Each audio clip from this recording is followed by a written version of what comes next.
প্ৰিয়জনে এৰি গ'লে হয়তো ইমান কষ্ট নহয়, যিমান কষ্ট প্ৰিয় মানুহজন সলনি হৈ গ'লে হয়। নমস্কাৰ বন্ধুসকল, পুনৰ এটা নতুন কাহিনী লৈ আপোনালোকৰ মাজলৈ আহিলোঁ। তেনেহ'লে ব'লক পলম নকৰি আজিৰ কাহিনীটো আৰম্ভ কৰোঁ। সীমাই খং কৰি মোৰ ফোনটো কাটি দিলে। মই সীমাক লগ পোৱা আজি 3টা বছৰ পাৰ হ'ল।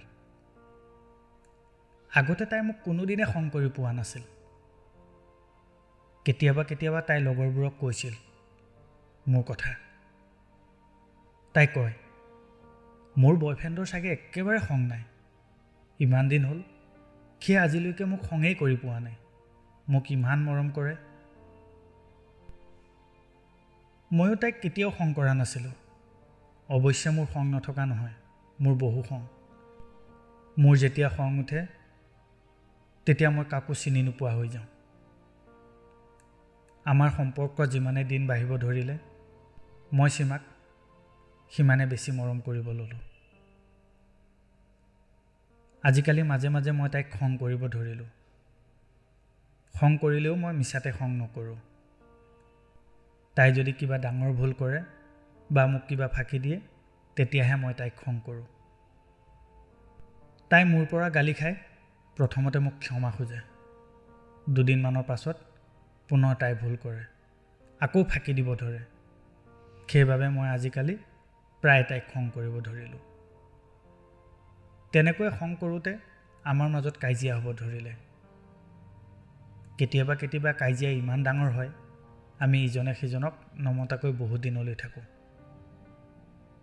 আমি যদিও ইজনে সিজনক বহু দিনলৈকে নমতাকৈ থাকোঁ, তথাপিও এজনে আনজনৰ ওপৰত বিশ্বাস কৰোঁ। ইজনে আনজনক কেতিয়াও এৰি নাযায়। কিছুদিনৰ পাছত যেতিয়া আমাৰ কাজিয়া শেষ হয়, আমি পুনৰ ইজনে সিজনক হিয়া উজাৰি মৰম কৰোঁ। তেনেকৈ এবাৰ আমাৰ কাজিয়া হোৱাৰ বাবে আমি দুয়োজনে ইজনে সিজনক নমতাকৈ প্ৰায় 2 মাহমান আছিলোঁ। এদিন মই তাইক ফোন কৰি বহু কথা ক'লোঁ। তাইক বহু কথা বুজালোঁ। তাইক খং নকৰোঁ বুলি ক'লোঁ। লাহে লাহে মই খং কৰিবলৈ এৰিলোঁ। আমাৰ সম্পৰ্কটো আগতকৈ বহুত ধুনীয়া হ'ব ধৰিলে। আজিকালি মই তাইক একেবাৰে খং নকৰোঁ, কিন্তু তাই প্ৰায়ে মোক আজিকালি খং কৰে। মই তাইক যিয়েই নকওঁ কিয়, তাইক কথাষাৰ ভাবি নোচোৱাকৈ মোৰ ফোনটো কাটি দিয়ে। মই যিমান বুজালেও তাই বুজি নাপায়। এদিন তাই কিবা এটা কথাত খং কৰি মোৰ ফোনটো কাটি দিলে। মই তাইক বহুবাৰ ফোন কৰিলোঁ, কিন্তু তাই মোৰ ফোনটো ৰিচিভ নকৰিলে। মই তাইক মেছেজ দিলোঁ, তাই মেছেজো নাচালে। পিছদিনা যেতিয়া তাই মোৰ মেছেজটো চালে, তাই মোলৈ ফোন কৰি কান্দিবলৈ ধৰিলে। মোক ক্ষমা খুজিলে। কাৰণ সেইদিনা মই ওলাই যোৱাত এটা দুৰ্ঘটনা হৈ হস্পিটেলত এডমিট আছিলোঁ গোটেই ৰাতি। মোৰ লগত কোনো নথকাৰ বাবে মই তাইক ফোন মাৰি আছিলোঁ। পিছদিনা তাইৰ লগৰ ছোৱালী এজনীয়ে তাইক কথাষাৰ কোৱাত তাই গম পালে মোৰ এক্সিডেণ্টৰ কথা। তাই ফোন কৰি মোক কান্দিব ধৰিলে আৰু তাই ক'লে, জান, মই তোমাক আৰু কোনোদিনে খং নকৰোঁ, মোক ক্ষমা কৰি দিবা।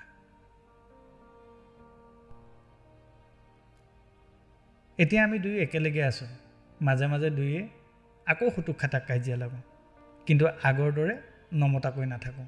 যদিও নমতাকৈ থাকোঁ, 5-10 মিনিটত আকৌ আমি ভাল হৈ যাওঁ। কাজিয়া শেষ হোৱাৰ পাছত ইজনে সিজনক দি যাওঁ অলেখ মৰম আৰু ভাল পোৱা। বন্ধুসকল, কাহিনীটো শুনি যদি ভাল পালে তেনেহ'লে লাইক, কমেণ্ট আৰু শ্বেয়াৰ কৰিব।